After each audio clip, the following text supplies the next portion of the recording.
بسم الله الرحمن الرحيم ومن أحسن قولا ممن دعا إلى الله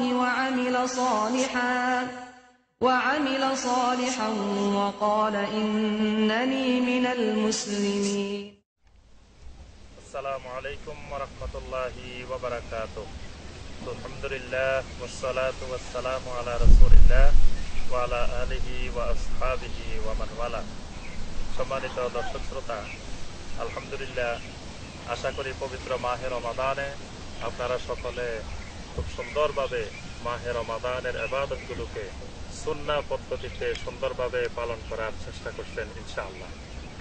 সম্মানিত ভাই ও বোনেরা, আজকে আমরা যে বিষয়টি নিয়ে আপনাদের সামনে হাজির হয়েছি সেই বিষয়টি হলো ঈদের দিনের প্রচলিত বেদাত সমূহ। প্রতি বছর আমাদের নিকটে ঈদ উল ফিতর আসে, ঈদ উল আযহা আসে। এই দুটি ঈদ আমাদের জন্য অত্যন্ত গুরুত্বপূর্ণ ইবাদত, আল্লাহর পক্ষ থেকে বড় নেয়ামত।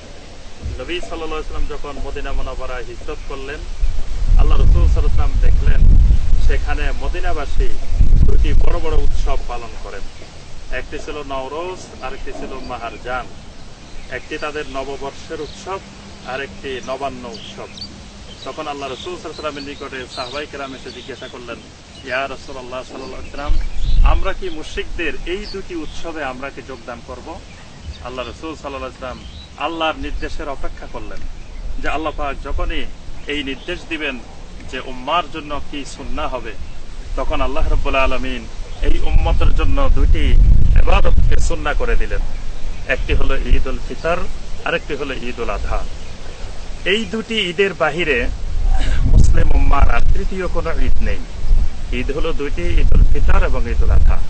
কিন্তু সম্মানিত দর্শক শ্রোতা, আমরা দেখি এই ঈদ যখন আসে, ঈদ কেন্দ্রিক আমরা অনেকগুলো বেদাত আমরা সমাজে তৈরি করে নিয়েছি।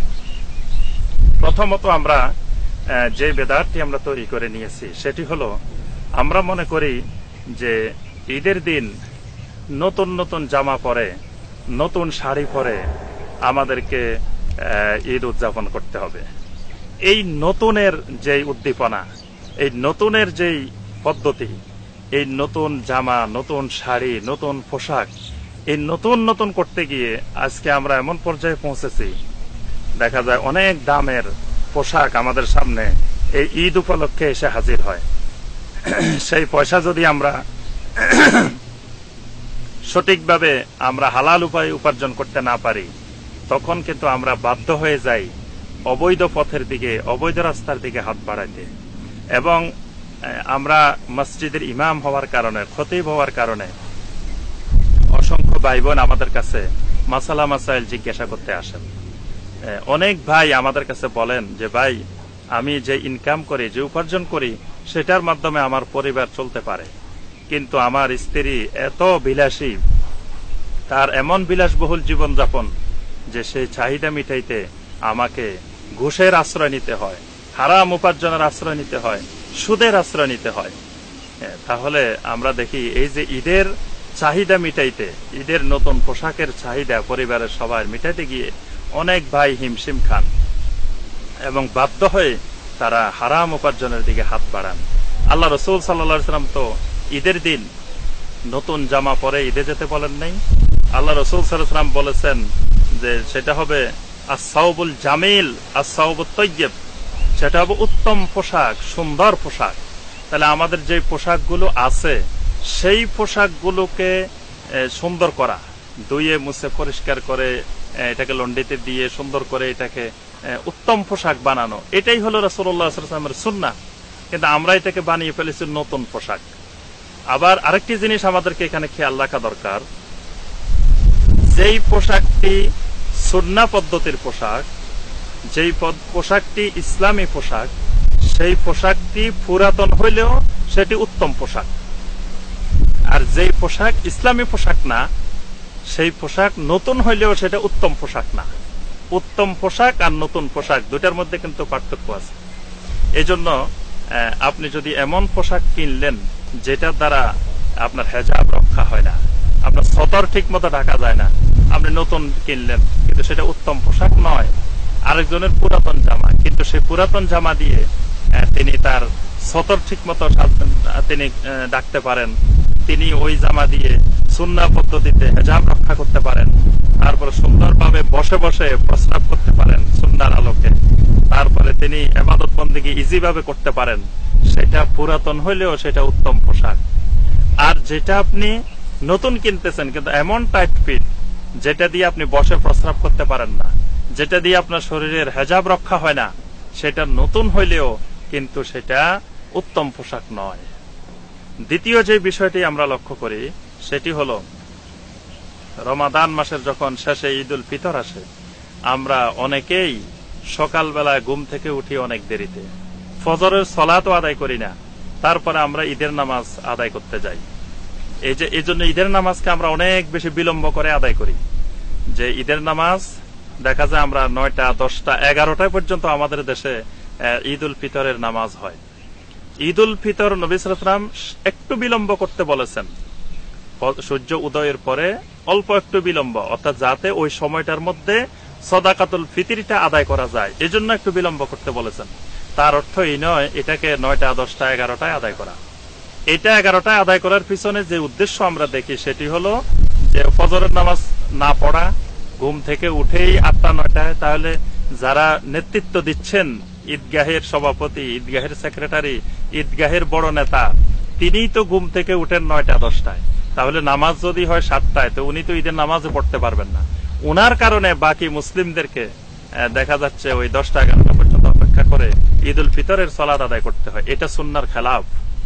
যে সকল ভাইয়েরা, যে সকল বোনেরা আরব বিশ্বে গিয়েছেন, তারপরে ইউরোপ, আমেরিকার বিভিন্ন জায়গায় ঈদুল ফিতর দেখেছেন, তারা অবশ্যই দেখেছেন, এবং আমাদের পার্শ্ববর্তী যে দেশগুলো, ইন্দোনেশিয়া, মালয়েশিয়া, এইসব দেশগুলোতে যারা ঈদুল ফিতরের নামাজ দেখেছেন, যে দেখবেন যে ফজরের পরে ফজরের সালাত আদায় করতে মুসল্লিরা আসেন, ফজরের সালাত আদায় করে একটু অপেক্ষা করেন সূর্য উঠার জন্য, সূর্য উঠার একটু পরেই ঈদের সালাত হয়ে যায়, ঈদুল ফিতর, ঈদুল আজহা সব নামাজগুলো হয়ে যায়। তাহলে এই যে দীর্ঘ সময় বিলম্ব করা, এটা ঈদের সালাতের আরেকটি খেলাফে সুন্নাত। এরপরে ঈদের দিন আমরা দেখা যায় এমন এমন কার্যক্রম করি যে বেপরদাভাবে ঘুরে বেড়াই।